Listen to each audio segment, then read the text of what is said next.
where two incidents very similar have taken place in the last 24 hours.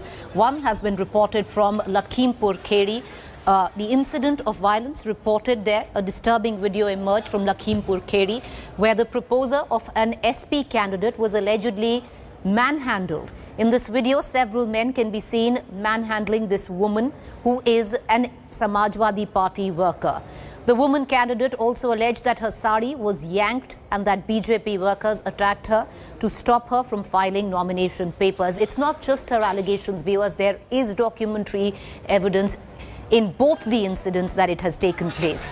The other incident that we are talking about, a woman, Samajwadi Party's block chief candidate, can be seen dragged by her sari. The police have arrested two, including one BJP worker who's been found to be a supporter of an independent candidate in the probe. 4 teams have been formed to nab other accused in the case. The lashing out at the Yogi government, Samajwadi Party alleged there was Jungle Raj in the state and accused BJP workers of unleashing violence on the direction of Chief Minister Yogi Adityanath. After Chief Minister Yogi has ordered suspension of those in charge, 6 police personnel were suspended. हम कल पर्चा भरने गए हुए थे, तभी मेरा पर्चा फाड़ दिया गया और झगड़ा हुआ। मेरी बैग छीन ली, उसमें मेरे पैसे थे और जेवर था। बोले कि पर्चा फाड़ के फेंक दिया और मेरी साड़ी खींची, ब्लाउज फाड़ दिया। भाजपा के लोग थे, रेखा वर्मा के। पुलिस खड़ी रही पर मेरे साथ कुछ नहीं किया। कोई भी, इतनी पुलिस थी, किसी ने नहीं बोला कि ये महिला के ऊपर क्या हादसा हो रहा है। मुझको गेट के अंदर घुसने ही नहीं दिया, हमको गेट के बाहर फेंक दिया। वो लोग, रेखा वर्मा सांसद के लोगों ने, गुंडों ने मेरी साड़ी खींच ली। ये कहाँ पे हुआ और पुलिस थी आपके? बहुत सारी थी पुलिस। मुख्यमंत्री जी के इशारे पर भारतीय जनता पार्टी के लोगों ने गुंडाई की है। इतनी गुंडागर्दी चुनाव में कभी नहीं हुई होगी जिस तरह की भारतीय जनता पार्टी ने की है। इसके लिए अगर कोई दोषी है तो प्रशासन के लोग दोषी हैं। उस बहन के साथ जो अन्याय हुआ, जो अपमानित होना पड़ा है, समाजवादी पार्टी पूरी ईमानदारी से के साथ उसके साथ खड़े है। समाजवादी पार्टी का ये आरोप ही नहीं और ये सच्चाई है कि उसके साथ जो व्यवहार हुआ है उसमें भारतीय जनता पार्टी के कार्यकर्ता नेता शामिल थे। उनके खिलाफ कार्रवाई हो। जो बहन के पर्स से चोरी हुई है, उसका सामान जो छीन गया है या जो मोबाइल छीन गया है, वो सब सामान वापस हो। यही समाजवादी पार्टी की मांग है। I want to connect to my colleague Abhishek Mishra, who's been tracking both the developments very closely. Abhishek, what happened in both the incidents is not just violence, which is pole violence. This is also sexual assault, which augurs many, many charges. Can you take us through the arrests that have been made in both the cases? Well, absolutely, Preeti. And this particular case, we've seen the visuals. It was quite evident that how this SP candidate, when she was there at the block center to file the nomination, and the way her sari was, stacked from the side of the other worker, and the kind of visual which emerged clearly gave us an indication what was actually happening. And we at the ruling party or the Samajwadi Party both had taken these elections so seriously that they've crossed the barriers, and not only the violence at several places, but at the same time, tearing the forms, rift among the workers, and of course, the way the women were treated there, absolutely evident. The police has taken the action. Arrest has been made at the same time. PM Yogi Adityanath has given clear indications and instructions that How many arrests have been made? Have each of these women, each of those men who were manhandling these 2 women, have all of them been arrested as yet? And is there party affiliation of these men? Well, the BJP is saying that they were not affiliated to BJP. They were the candidates, independent candidate supporters, but at the same time, the SP is accusing that both of them were actually the BJP workers. So that remains to be seen after the investigation. But so far, 2 arrests have been made, and at the same time, the BJP is maintaining the fact that whatever happened there, it was on part of the SP workers. But on the contrary, we have seen in the visuals how this particular case was mishandled at the moment, with the fact that the police was there. So it remains to be seen what more will come in the investigation. But suspension has been done, arrest has been made, but this is... All right, okay. Abhishek, appreciate you joining us. Both these incidents, the men which are pulling the sari of both these women. Believe me, both these women, there's documentary evidence right now to prove that their saris were pulled. And it's very evident who these men are. Whether or not they have party affiliations is an entirely separate thing. But till now, only 2 arrests have been made, while there is documentary proof of many other men pulling the saris of both these women. We're going to keep a keen eye on all the developments. I'm going to quickly shift focus right now to the state of Kerala, which is seeing a massive surge of COVID cases.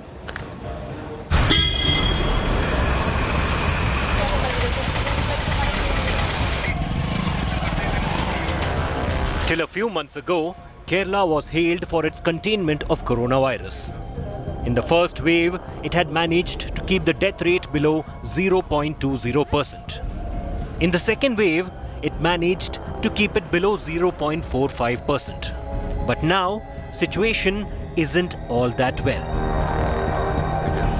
At a time when most states are witnessing a drop in coronavirus cases, Kerala has seen a sudden spurt in its COVID-19 tally. Nearly every day, the state is reporting over 12,000 fresh cases. The magnitude of crisis is such that Kerala became the second state after Maharashtra to cross 30 lakh infections since the pandemic began. Prime Minister Narendra Modi expressed his concerns over persistent high number of COVID cases in Kerala to his new Council of Ministers. Kerala's COVID expert committee says the rising numbers are due to targeted testing. Targeted testing means whenever we are in Kerala are using 100 tests, each and every 100 tests is more or less used for people where the test positivity, the probability of test positivity is high. The epidemic will not peak high. The peak of the epidemic will be lower, but it will be spreading for a longer period of time. That means in that community so many people are there still susceptible for the infection. They are not getting the infection only because the community is not allowing them to get infected. That peculiar segment of people will also be infected when this lockdown is lifted. The Indian Medical Association echoes the view. The population of Kerala, you cannot compare with many other states, and you can call it a mini Dharavi. The entire Kerala can be called as a mini Dharavi, and we have very high population, and also the people traveling. The mobility of the people is very high. It's across the borders, and also inside the state also the mobility of the people it's very high. So these are the 2 reasons we can say why the cases are still high. Kerala follows a local body level containment strategy. Areas are differentiated based on their positivity rate. Category A denotes regions with least positivity rate. Category D denotes the worst affected regions. 29.75% എന്ന TPR ആണ് പതുക്കെ കുറച്ച് 10% എത്തിക്കാൻ സാധിച്ചത്. എന്നാൽ അത് കുറയുന്നതിൽ പ്രതീക്ഷിച്ച പുരോഗതി കാണുന്നില്ല. എല്ലാ കാലവും ലോക്ക്ഡൗൺ നടപ്പിലാക്കാൻ പറ്റില്ല. അതിനാലാണ് നിയന്ത്രണങ്ങൾ കുറച്ചു കൊണ്ടുവരുന്നത്. എന്നാൽ TPR 10-ൽ താഴാതെ നിൽക്കുന്നത്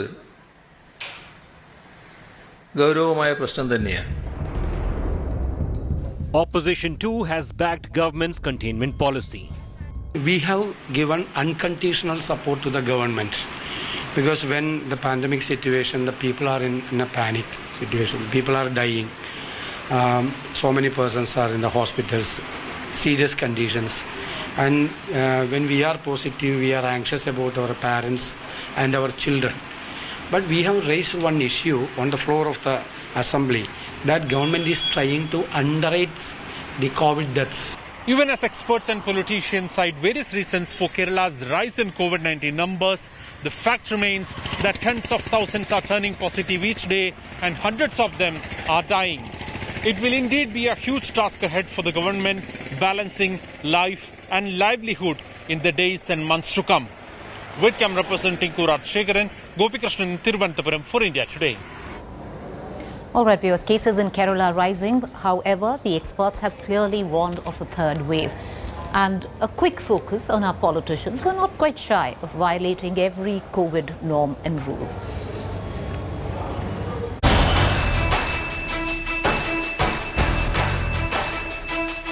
Wednesday in Telangana. Friday in Telangana. Two of India's national parties doing a super swagatam for the third wave. If images like these have begun to trigger you, you're not alone. While you're constantly reminded about following rules and restrictions, these two images come like a slap in our collective faces. Brazen netas cocking a snook at COVID norms and tearing to shreds public faith in our politicians. Let's get a closer look at the new faces of India's third wave Swagat Sena. This was Wednesday. The man leading these crowds is Revant Reddy, the Congress party's new Telangana state chief. Swarmed by supporters, Reddy's Vijay Yatra saw these disturbing images. Not only did he break all COVID norms, this ridiculous Netagiri caused huge traffic jams in Hyderabad. The Hyderabad police has booked Reddy under the Pandemic Act on the grounds that he did not seek permission. And on Friday, it was the turn of the BJP's state president, Bandi Sanjay Kumar, seen here leading a huge rally in Telangana's Nagar Kurnool district. Hundreds of BJP workers participated in the crowded rally welcoming Bandi Sanjay, who was riding a bike along with his supporters. And it looks like such crowds are the flavor of the season. The Telangana BJP chief recently announced that he will undertake a 750-kilometer long Padayatra from Hyderabad on August the 9th, right about the time the third wave is predicted to be upon us. Meanwhile, Member of Parliament from Telangana, Asaduddin Owaisi, was busy doing third wave Swagat himself. Stretching his wings in pole-bound Uttar Pradesh, he oversaw this hugely crowded inauguration of a party office in UP's Bahraich on Thursday. Do politicians have no memory of the second wave devastation? Is the KCR government in Hyderabad toothless against such netas, since the TRS itself has been an offender in terms of COVID crowds? Telangana has lifted COVID-19 lockdown, however, the state is still reporting COVID-19 cases. Amid all these things, political parties and its leaders are busy holding meetings and rallies where many of the participants are not following COVID-19 protocol or wearing masks. When experts are warning for a possible third wave, these kind of behavior by our public representative definitely raises several questions. With camera person Damodar, Ashish in Hyderabad for India Today. Well, viewers, along with politicians, regular citizens not very far behind. We've seen this massive rush of citizens to hill stations, especially in the north of India. Now, all of this at the back of the Prime Minister giving out a clear warning and saying that the third wave could be imminent, and importantly, Corona is still not over.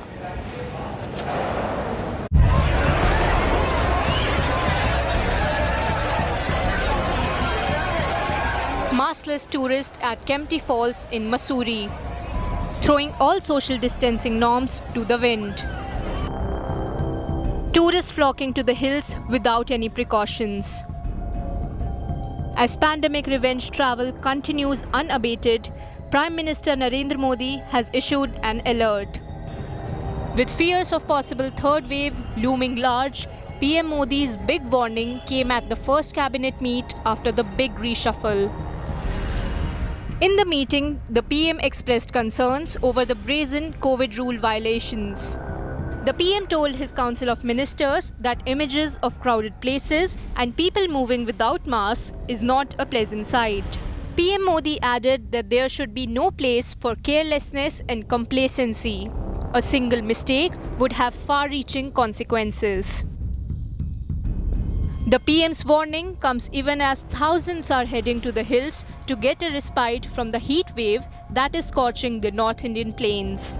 भीड़ से दूर रहने का समय निकल गया, अब आप घूमने फिरने आओ, नज़ारे लो जिंदगी के। कोरोना का डर तो है, लेकिन घर में हम बहुत बोर हो चुके हैं बैठ के, इसलिए तो थोड़ी आउटिंग करने का मन हुआ, इसलिए निकले हैं। दिल्ली हुई या आसपास कहीं पे भी लोग ना फ्रस्ट्रेट हो चुके हैं, उनको निकलना है बाहर, और हम खुद इतने फ्रस्ट्रेट हो गए थे दिल्ली में रह रहे कि कोरोना की वजह से, लॉकडाउन की वजह से, तो एक ब्रेक चाहिए था।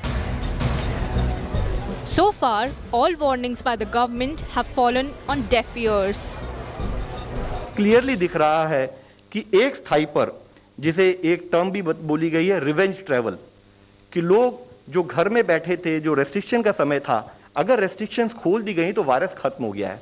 यह ऐसा एक माहौल क्रिएट करेगा जिसमें अब तक जो gain in terms of management of Covid जो हमने लिए हैं वह फिर से नलीफाई हो सकते हैं, वह फिर से हम उसको भूल के फिर हमें एक और चैलेंज का सामना करना पड़ सकता है।